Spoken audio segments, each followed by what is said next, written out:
Bismillahirrahmanirrahim. Assalamualaikum warahmatullahi wabarakatuh.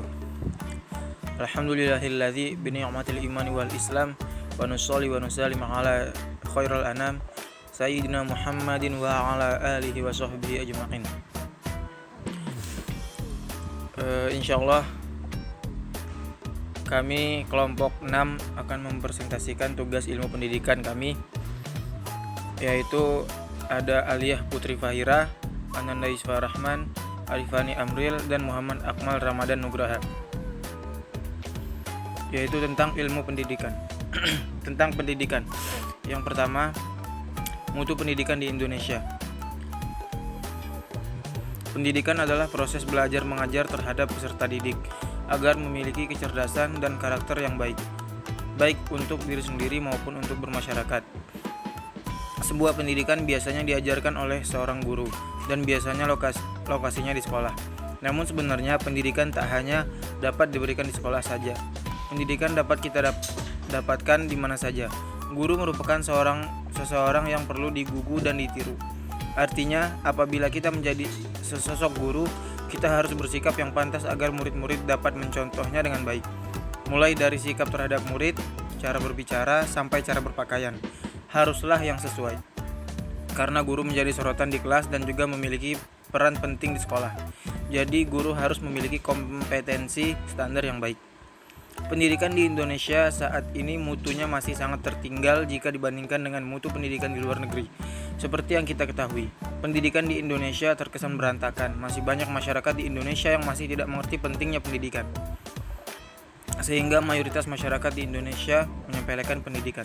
Padahal jika ditilik lebih jauh lagi, pendidikan merupakan salah satu indeks pembangunan dan merupakan elemen pengukur maju atau tidaknya sebuah negara. Kualitas pendidikan yang rendah yang mengakibatkan matinya kreativitas anak didik pasca sekolah dan jatuhnya rasa percaya diri siswa didik ketika menghadapi dunia kerja yang keras. Kemudian akan dilanjutkan oleh teman saya, yaitu Rifani. Selanjutnya akan dibacakan oleh saya yang berjudul penyebab rendahnya mutu pendidikan di Indonesia. Faktor-faktor lain yang mempengaruhi permasalahan pendidikan ada 4. 1. Perkembangan iptek. Di luar negeri mereka telah memanfaatkan iptek sebagai sarana prasarana pendidikan, sedangkan di Indonesia masih belum terlaksana secara maksimal. Contohnya seperti penerapan UNBK. Hal tersebut juga memunculkan sebuah masalah, di mana daerah-daerah terpencil yang tidak menjangkau adanya listrik. Yang kedua, pertambahan penduduk. Berkembangnya penduduk yang semakin meningkat, tentunya semakin banyak anak-anak yang mendaftar ke sekolah-sekolah. Sementara penyebaran penduduk juga kurang merata, di mana perkotaan sangatlah padat penduduk, sehingga sarana prasarana di sekolah pada perkotaan kurang mencukupi. Sedangkan di daerah terpencil mereka sepi mendaftar sekolah. Yang ketiga yaitu dana. Pemerintahan saat ini sedang kekurangan dana untuk membiayai pendidikan di Indonesia. Rakyat pun tak semua mampu mendaftarkan anaknya ke bangku sekolah. Dari sini mungkin terdapat penyelewengan dana dari pemerintahan untuk kebutuhan pribadi pihak sekolah yang sehingga tidak tersampaikan ke para siswa yang membutuhkan.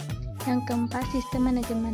Jikalau dana atau sumber daya sudah tersedia, tapi kurangnya pengelolaan sistem manajemen dapat menyebabkan kegiatan pembelajaran tidak berjalan dengan baik. Sistem manajemen dikatakan kurang baik, salah satu contohnya disebabkan oleh kurikulum yang tidak berlandaskan dengan jelas dan sering bergonta-ganti. Masalah praktis yang ada di Indonesia itu ada 3. 1. Masalah pemerataan pendidikan. Pendidikan di perkotaan dan di daerah terpencil sangatlah berbeda, karena sarana prasarana di perkotaan lebih memadai daripada di daerah terpencil. Yang kedua, masalah rendahnya mutu pendidikan. Mutu di Indonesia dikatakan rendah karena kurangnya mengikuti perkembangan zaman, seperti contohnya menerapkan media iptek. Yang ketiga yaitu masalah relevansi. Banyaknya lulusan dari perguruan tinggi namun minimnya lapangan pekerjaan. Selanjutnya akan dibacakan oleh teman saya, Muhammad Akmal. Part 3. Solusi untuk memperbaiki mutu pendidikan di Indonesia. Solusi dari permasalahan pendidikan. 1. Mengubah sistem sosial yang berkaitan dengan sistem pendidikan, seperti contohnya memperbaiki manajemen pendidikan atau membukakan lapangan pekerjaan. Memperbaiki kualitas guru dan prestasi siswa. Rendahnya kualitas guru, misalnya, di samping diberi solusi peningkatan kesejahteraan, juga diberi solusi dengan membiayai guru melanjutkan ke jenjang pendidikan yang lebih tinggi. Rendahnya prestasi siswa, misalnya, diberi solusi dengan meningkatkan kualitas dan kuantitas materi pelajaran, meningkatkan alat-alat peraga dan sarana-sarana pendidikan, dan sebagainya. 3. Pemerataan memperoleh pendidikan. Apabila seorang siswa yang belajar di kota memiliki keunggulan dalam pendidikan, hal tersebut dapat membantu siswa yang berada di daerah terpencil untuk lebih mudah mendapatkan pendidikan. Untuk inovasi pendidikan yang cocok di Indonesia yang dapat memperbaiki mutu pendidikan. 1. Didirikannya IKIP. IKIP atau singkatan dari Institusi Keguruan dan Ilmu Pendidikan yang dapat menghasilkan lulusan guru yang berkualitas dan dapat memperbaiki mutu pendidikan di Indonesia. 2. Adanya BP3K yang dapat mengembangkan sistem pendidikan dasar maupun menengah dan juga dapat mengenalkan kebudayaan yang ada di daerah mereka. Yang ketiga, kurikulum. Sampai saat ini, pemerintah masih mencari kurikulum yang terbaik untuk pendidikan di Indonesia, karena pedoman untuk Indonesia haruslah dicari yang terbaik. Nomor 4, rentang sekolah. Saat ini diwajibkan untuk anak bersekolah minimum 12 tahun agar anak tersebut mendapat bekal pendidikan yang cukup. Yang kelima, proyek PAMONG. PAMONG singkatan dari pendidikan anak oleh masyarakat, orang tua, dan guru. Hal ini bertujuan agar anak yang tidak sempat atau tidak mampu bersekolah, mereka tetap mendapatkan pendidikan dari orang-orang terdekat mereka. Nomor 6, sekolah terbuka. Sekolah yang tanpa adanya peraturan yang terikat dari mulai tempat, umur, dan warga mana saja. Selanjutnya akan dijelaskan oleh saya, Alia Putri Fahira, yang akan menjelaskan pentingnya pendidikan karakter. Dunia pendidikan juga memerlukan karakter seorang anak yang baik. Di sini, untuk memiliki perilaku yang berkarakter dapat didapatkan melalui: pertama, oleh pikir yang cerdas. Yang kedua, memiliki sifat jujur dan bertanggung jawab. Yang ketiga, memiliki rasa peduli dan berpikir kreatif. Dan yang keempat, kondisi badan yang bersih dan sehat. Lalu selanjutnya, pentingnya pendidikan karakter.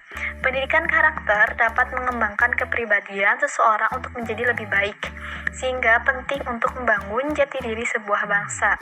Untuk menuju bangsa yang berkarakter, kita perlu untuk memberikan pendidikan berkarakter. Bahkan Presiden R. Soekarno sempat berkata, tidak akan mungkin membangun sebuah negara kalau pendidikan karakternya tidak dibangun. Hal tersebut menandakan betapa pentingnya pendidikan karakter atau pendidikan moral dalam membangun jati diri sebuah bangsa.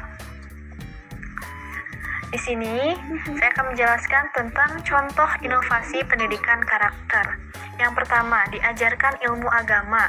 Ilmu agama tentunya memberikan sikap-sikap yang baik kepada diri sendiri maupun kepada orang lain. Maka dari itu, pentingnya pendidikan agama diberikan sejak dini karena dapat membangun karakter seorang anak menjadi baik.